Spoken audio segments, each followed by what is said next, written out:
త్వరలో కొత్త power policy, అదే వార్త. నో గ్యారంటీ, ఇక్కడ కూడా హామీలకు తిలోదకాలే. కర్ణాటకలో లాగానే ఇక్కడ కాంగ్రెస్ చేతులు ఎత్తేసుడేనా? హామీల అమలుపై శ్వేతపత్రం విడుదల చేయాలి. 420 హామీలు ఎప్పుడు అమలు చేస్తారో చెప్పండి. సీఎం తేదీలు ప్రకటించిన హామీల సంగతి ఏమైంది? ఎంసీహెచ్ఆర్డీలో రాజకీయ సమీక్షలు ఎలా పెడతారు? ఇన్ఛార్జి మంత్రులతో సిడిఎఫ్ నిధులు ఖర్చా? ఫార్ములా ఈ రేసును రద్దు చేయడం సరికాదు. మాజీ డిప్యూటీ సీఎం కడియం శ్రీహరి మంచి అనుభవజ్ఞుడు, అద్భుతమైనటువంటి అనుభవం ఉన్నటువంటి వ్యక్తి. సో ఈయన నిన్న మాట్లాడిండు. ఈయన మాట్లాడితే నోరు కూడా తెలియడు. ఎవరు? రేవంత్ రెడ్డి. తెలుసు కదా, ఈయన భాగవతం ఈయనకు తెలుసు, ఈయన సీనియారిటీ గురించి ఆయనకు తెలుసు. ప్రజా గొంతుక బీఆర్ఎస్ ఉఫ్ఫుమని ఊదేస్తామని కొందరు పగటి కలలు అంటున్నారు. బీఆర్ఎస్ను లేకుండా చేయడం ఎవరి తరం కాదు. నేతలు క్యాడర్పై పెట్టిన తప్పుడు కేసులను ఎదుర్కొంటాం. ప్రభుత్వ విధానాలను ఎండగట్టి కార్యకర్తలకు అండగా ఉంటాం. త్వరలో శిక్షణ తరగతులు. Party working president KTR. ఇది పైసలు వడలే, వడ్ల పైసలు రాలే, రైతు బంధు వడలే, నడిమిట్ల నరకం. రైతులకు అందాల్సిన ధాన్యం సొమ్ము 1000 కోట్లు. పంటల కొనుగోలు చేసి నెల గడుస్తున్న డబ్బులు ఇవ్వని సర్కారు. పాత సర్కారు తీరిస్తే కొత్త రుణాలు ఇస్తామని బ్యాంకులకు మెలిక.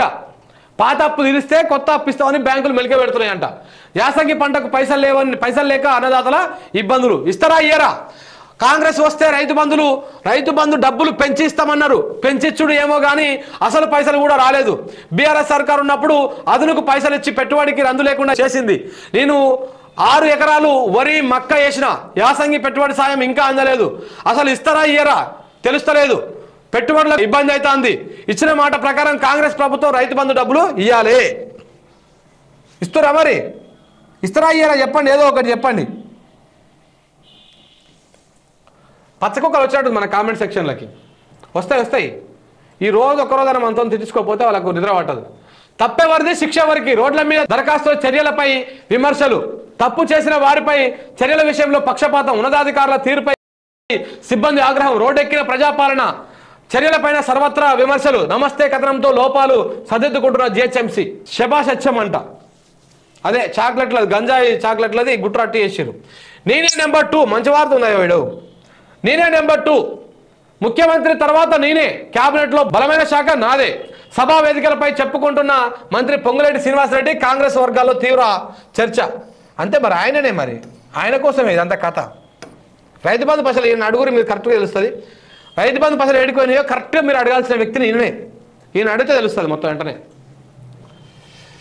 ఇది మిత్రులారా, ఈ విధంగా ఉంది కథ. మరి ఇప్పుడు అంటే ఆగుతలేదా మీకు? 100 రోజులు ఆగురి అంటారు కదా. మరి పురుగులన్నం వస్తున్నా కానీ 100 రోజులు ఆగాలనా? పురుగులన్నం వచ్చినా 100 రోజులు ఆగాలి. రైతు బంధు కోసం అడిగినా 100 రోజులు ఆగాలి. ఏ 100 రోజులు రా నాయన? ఇక ఒక వార్త ఇది చెప్తామయ్యా. అరే ప్రజాపాలన అంటే ఏందో అగ్నూరు మురళి చెప్తున్నాడు. వినండి.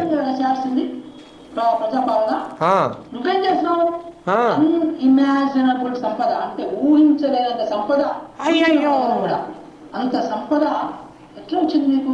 ఎట్లా వచ్చింది? 20 లక్షల రూపాయల వాచ్ అంటే ఒక చిన్న ఇండికేటర్ అన్నమాట. అది చిన్న ఇండికేటర్. అది ఆయన ఏమంటాడంటే, మైనంపల్లి రోహిత్ ఎన్ని కోట్ల? ఇది 2,94,00,000 అంటే మొత్తం 3 కోట్ల.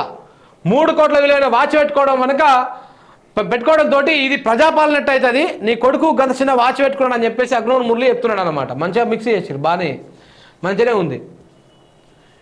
ఇది ఎట్లా ప్రజాపాలన అవుతుంది అంటున్నాడు ఆయన. అవును, కరెక్టే.